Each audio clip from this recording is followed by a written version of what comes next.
Sim, voltamos. Agora para dar um pouco mais de ação para o nosso jogo, vamos fazer com que o jogador consiga se mexer. Mas antes, a gente precisa desenhar o jogador, né? Então para desenhar o jogador, a gente vai fazer o quê? Primeiro, a gente tem que definir lá na classe de constantes todas as características que definem esse jogador, né? A gente vai precisar desenhar primeiro a cabeça dele e depois os membros. As constantes que a gente vai definir são essas. Então, eu vou sempre começar com player underline para todas as características do jogador. A primeira coisa é o raio da cabeça do jogador. Botei 0.5 float. A altura da onde a gente vai desenhar a cabeça. O tamanho, o comprimento do corpo do jogador. E quantos segmentos a cabeça do jogador vai ter. E por fim, a cor do nosso jogador, que ele vai estar em preto. Então, no final da história a gente vai ter algo parecido com o que está ali. Ó. A gente vai ter o Icicle que a gente desenhou na última aula, mais o jogador que a gente desenhou. Na classe Player, que é a classe que representa o nosso jogador, a gente precisa ter dois atributos. Um é a posição e a outra é o nosso viewport. Então, para cada personagem que a gente vai precisar de um viewport.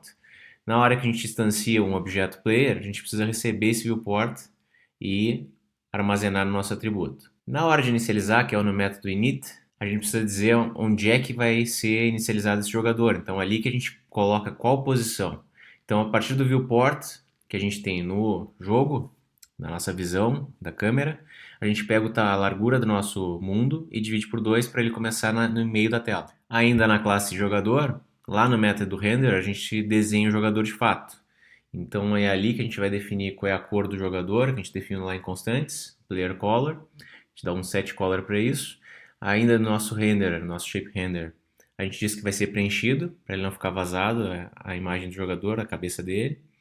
Desenha o círculo com o método circle, ali na linha 38, com aquelas constantes que a gente colocou, mais a posição inicial que a gente tem em XY. E da linha 44 à linha 56 a gente está desenhando o corpo do nosso jogador com as funções, com a função rectLine. Lembrando que ali a gente está usando dois objetos vector para representar as proporções e até onde a gente quer que desenhe cada um dos membros. Então, o torso top é para os braços e o torso bottom é para as pernas, para dar proporção. A gente desenha duas linhas. Então, aqui desenha a cabeça, ali a gente está desenhando o tronco, aqui a gente está desenhando os braços. A mesma coisa para o restante, o braço direito, perna, a outra perna. Já lá na tela do nosso jogo, no Icicle Screen, a gente precisa criar um atributo para o player, que é o que a gente tem ali na linha 20, e de fato instanciar ele na hora do show. Então é ali que a gente vai instanciar e passar o viewport que a gente tem no jogo em si. Então aquele extended viewport que a gente tinha lá já definido na aula anterior.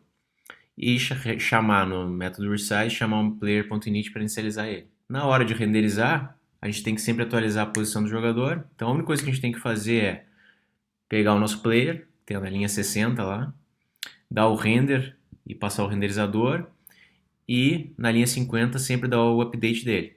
A partir do delta, desse jeito a gente vai conseguir se movimentar na tela, sempre atualizando a posição atual dele. Então o que acontece é isso, ó. Vocês têm já desenha aqui o Icicle que a gente tinha antes, e aqui a gente está desenhando primeiro a cabeça, o tronco, os braços e as pernas, cada um com uma chamada de função, esses aqui todos com a função rectLine e esse aqui com a função circle, mas por enquanto o nosso jogo ainda não tem movimentação. Aqui o nosso jogo tem a movimentação, a gente precisa usar as setas do teclado. E para fazer esse controle, o que a gente faz? Primeiro, a gente tem que definir as constantes também, que vão representar essas teclas de movimentação, lá naquela classe de constantes. A gente precisa obter a entrada do teclado, do usuário. Quando a gente receber essa entrada, a gente vai testar para verificar o que o usuário fez, se foi para a direita ou para a esquerda, e de fato movimentar o jogador, e controlar para não extrapolar a tela. Então aqui a gente tem a constante para representar a velocidade do nosso jogador. Vocês podem pegar o código ali do GitHub e alterar essa velocidade para fazer alguns testes, para ver o que acontece com o nosso jogador. Aqui, o módulo que a gente usa para receber alguma entrada é o input, e a função que a gente vai usar para teclado é o isKeyPressed. A gente pode passar uma chave para dentro dele como parâmetro, e ele vai dizer se é verdadeiro ou falso, se ele realmente está sendo pressionado ou não. Então ali eu estou testando na linha 31 se foi pressionado para a esquerda, ou na linha 33 No caso contrário, se foi pressionado para a direita. O que acontece se foi pressionado para a esquerda? A gente usa o delta para fazer aquela suavização da movimentação e multiplica pela velocidade que a gente quer que o nosso jogador se movimente. Então, se a gente aumentar a velocidade, esse valor que ele vai diminuir para ir para a esquerda ou aumentar para ir para a direita vai ser maior. A gente fez uma função aqui para garantir que ele não vai extrapolar o tamanho da tela, que se chamou Ensure in Bounds, e é aqui que eu estou testando. Se a posição X do jogador menos a cabeça dele, para representar que ele não vai sumir na tela, se eu não fizer esse menos constant spawned player head radius, ele vai acabar sumindo ali, a cabeça vai sumir da tela e vai ficar com a metade do corpo para fora da tela. Então, fazendo isso, eu consigo garantir que ele não vai extrapolar no limite inferior. Se for menor, a gente só atualiza para a posição inferior na esquerda.